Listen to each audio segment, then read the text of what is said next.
Now, the imprisonment of journalists globally has hit a 30-year high, increasing by 20%. That's according to a report by the Committee to Protect Journalists. At least 363 journalists were jailed this year, compared to 302 in 2021. The worst offenders are Iran, China, Myanmar, Turkey, and Belarus. On the bright side, at least 130 journalists were released worldwide. CPJ's Africa Program Coordinator Angela Quintal joins us from New York. Angela, welcome to today, and thank you very much for your time. As I was reading the list of the worst offenders, I didn't read an African country. How are journalists in Africa today? Well, in fact, if you do read the list of African countries, there is indeed a list of countries. They are indeed African countries. Egypt is up there, and so is Eritrea in the top 10 worst jailer of journalists. Look, the imprisonment of journalists is but one indicator of the press freedom environment worldwide. It is obviously an important indicator. And certainly in Africa, we have at least 56 journalists who were in jail on December 1st, which is when we actually have our census. And these numbers actually dip in and out throughout the year.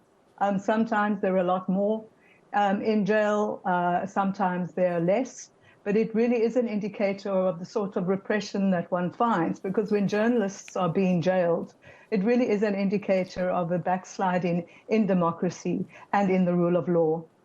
Yeah, an increase in year to year of 20%.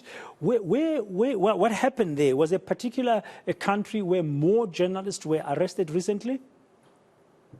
I think we just have to look at a place like Iran. You know, Iran is right there now as the top jailer, and you will have seen with the protests that was happening in Iran, you had a concomitant increase in the arrests of journalists who were reporting on the events. So when there is conflict, as we saw, for example, in Eritrea, in Ethiopia with the Tigray conflict, we also saw an increase in the detentions of journalists. So generally, that is how it plays out. Whenever there is some sort of major event that you're seeing on your screens, as for example the war in the Ukraine, in Russia, you'll see that there are more journalists. Russia is amongst the worst jailer of journalists in the top 10. So those are the sort of indications that will always give. It's like the canary in the coal mine, right? When you see journalists are being jailed, you know that there are major problems in the country on a variety of for a variety of reasons.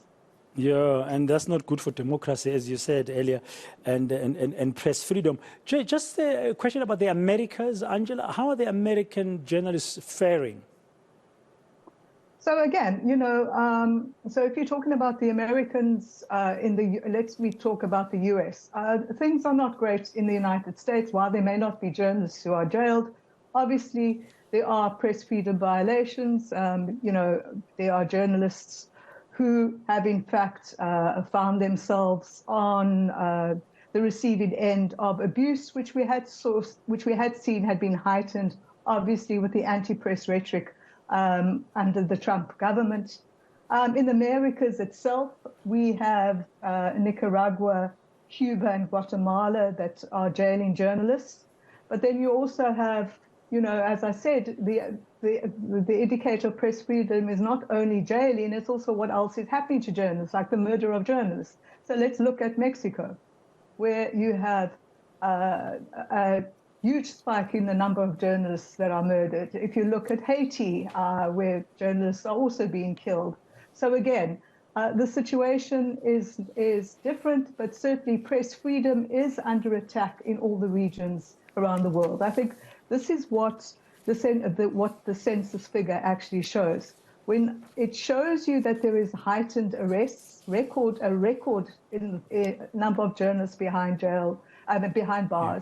It also then shows that there is, in fact, a global problem, and that is where we're talking about the fact that democracy is in retreat worldwide, and so is the rule of law.